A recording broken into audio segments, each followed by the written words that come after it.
Chief election commissioner का भी और इलेक्शन कमीशन ऑफ पाकिस्तान का भी शुक्रिया अदा किया पूरी MQM पाकिस्तान की जानिब से कि हमारे एक बुनियादी मुतालबे को उन्होंने मानकर कागजात नामजदगी दाखिल कराने की तारीख में 2 दिनों का इजाफा किया, तौसी की। तो मैं एक बार फिर उनका शुक्रिया अदा करता हूँ इलेक्शन कमीशन ऑफ पाकिस्तान और चीफ इलेक्शन कमीशन का। यहाँ जिला गरबी में NA 244 से MQM पाकिस्तान की तरफ से मैंने भी कागजात नामजदगी दाखिल कराई और अब्दुल वसीम भाई ने भी कागजात नामजदगी दाखिल कराए। इसके अलावा भी MQM के और कैंडिडेट्स हैं। मैं सबसे पहले तो अहलियान पाकिस्तान को और अहलियान सिंध और सिंध के शहरों में रहने वाले अवाम को इस बात की मुबारकबाद देता हूँ कि MQM पाकिस्तान की वो वाहिद जमात जो कि मेरिट पर एक इंतखाबी एक अमल हमारे यहाँ चुनाव का हम पहले मुंतखब करते हैं पार्टी के अंदर उम्मीदवारों को, वहाँ राय जनी होती है हमारे टाउन से UC से हमारे कारकुनान जिम्मेदारों के लिए भी, और जो हमारे हमदर्द और हामी हैं पढ़े लिखे काबिल लोगों को मौका दिया जाए, आगे लाया जाए। तो हज़ारों अफराद उस इंटरव्यू के अमल में बैठते हैं, कराते हैं, यानी कि स्कूटी किसी और जमात में इस तरह नहीं है। हाँ, बाकी जमातों के उम्मीदवार अपने अपने इलाकों हल्कों बल्कि उसे राजवाड़े कहें, उसके वडेरे और जागीरदार हैं। अगर मिडिल क्लास नुमाइंदगी कहीं पर मुमकिन है और उसे मौका मिलता है, पढ़े लिखे लोगों को आगे आने सियासी जमहूरी अमल में हिस्सा लेने का मौका मिलता है, तो वो वाज़े रहे पूरे मुल्क में कहीं और ये अमल आपको नज़र नहीं आएगा। अगर ये अमल कहीं मिलेगा तो सिर्फ और सिर्फ MQM में मिलेगा। तो इस मरतबा भी हमने बड़ी छांट पटक की है और इंशाअल्लाह अवाम की वोटर्स की तवक्कुआत पर पूरा उतरने वाले उम्मीदवार इंशाअल्लाह उनके सामने मैदान अमल में आएंगे। अच्छा, दूसरी बात, हमारा मंशूर भी तकरीबन तकमील के आखिरी मराहिल में है।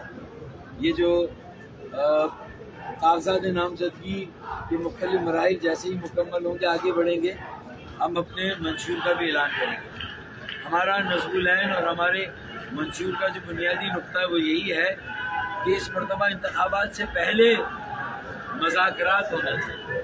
इंतखाबात तो हों लेकिन मकालमा हो, मज़ाकरात हो और एक कौमी मफ़ाहिमत और कौमी इत्तफ़ाक़ राय और उस पर ज़्यादा से ज़्यादा सियासी जमातों को एक नुक्ते पर मुत्तफ़िक़ किया जाए, जमा किया जाए।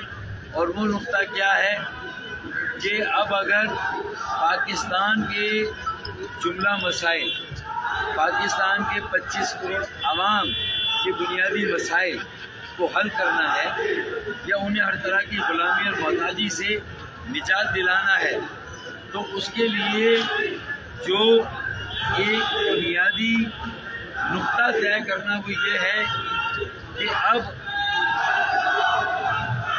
मजबूत ज़िले, मजबूत मकामी हुकूमत और मुकम्मल मकामी खुदमुख्तारी ही मजबूत पाकिस्तान की ज़मानत है। पाकिस्तान को बचाना है, ज़िलों को इख्तियार करना है।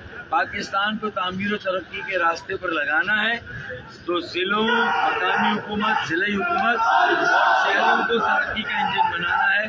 और इसी से ये मकामी हुकूमत, मकामी खुदमुख्तारी ही पाकिस्तान को इंशाअल्लाह ताला 22वीं नहीं 23वीं सदी में ले जाएगी। ये हमारा अज़्म है और इसके लिए हम कौमी सतह पर एक इत्तफ़ाक़ राय कायम करें। फिर बुनियादी मसाइल महंगाई, बेरोज़गारी, गुर्बत, उसका खात्मा करना है, नौजवानों को अपने पैरों पे खड़ा करना है, पाकिस्तान को अपने पैरों पे खड़ा करना है। गैस, बिजली और पानी के मसाइल को हल करना है। ये लोड शेडिंग का खात्मा करना है। लोगों को गुर्बत की लकीर से ऊपर लाना है।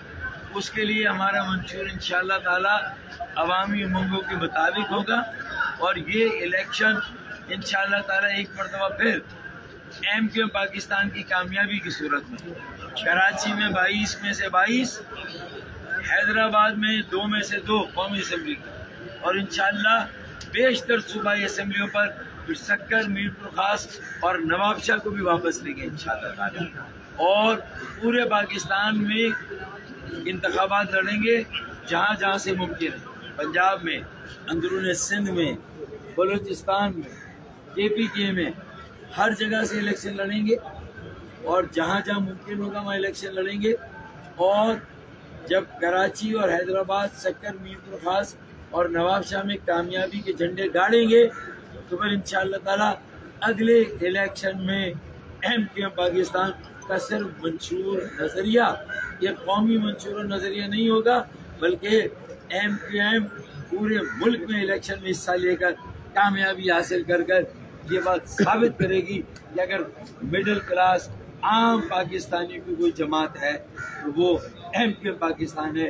इस इलेक्शन से दोबारा उसका इजरा और आगाज हो रहा है और अगले इंतखाबात में इंशाअल्लाह ताला पूरे मुल्क की एक भरपूर और बड़ी कौमी जमात बनकर सामने आएंगे इंशाअल्लाह। तो आपने जिक्र किया, पहले भी कहते रहते थे कि नौजवानों को मौका देना चाहिए। 2018 के इंतखाबात में भी आपका यही मुतालबा था।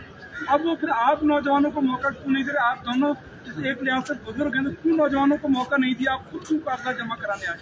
देखें, आप नौजवानों को मौका दिया जाएगा और दिया जा रहा है, हम आपको मायूस नहीं करेंगे इंशाअल्लाह। दूसरी बात ये, जो नौजवानों की पार्लियामान में तरबियत, सूबाई असम्बली में उन्हें जो पार्लिमानी सियासत के जो उतार चढ़ाव हैं, उसकी जो बुनियादी ज़रूरियात हैं, वहाँ कानून साजी से लेकर जो पॉलिसी साजी, फैसला साजी, उसका अमल है, उसकी सारी तरबियत, आइन को समझना, कवानीन को समझना और फिर उन कवानीन का निफाज और मुल्क के जो इंतज़ामी इदारे उनके साथ मिलकर किस तरह काम करना, उनके ज़रिए से पॉलिसियों पर किस तरह अमल दरामद कराना, मेरे ख्याल में ये सारी बातें नौजवानों को नहीं सिखाएंगे।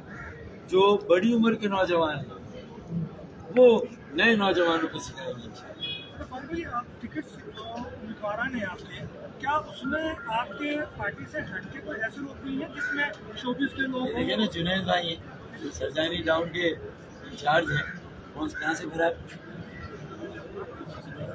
ये 116 117 नौजवान है किया हुआ भाई आपकी तरह 44 पे। सवाल ये था कि क्या ऐसे लोगों को भी आप लोग अपना नुमाइंदा बना रहे हैं? वाकिफ नाम है, जो अपना नुमाइंदा बना रहे हैं, क्योंकि आपकी पार्टी से बहरास ना हो, शोबिस के हो, स्पोर्ट्स के हो, दीगर शोबाजात से हो, क्या इनकी भी नुमाइंदगी है? भाई हमने लगन और धुन को देखा है। लगन सच्ची है और धुन पक्की है ना, आज़म है। लोग अपना जज्बा तो मुझे मौका तो मुझसे मौका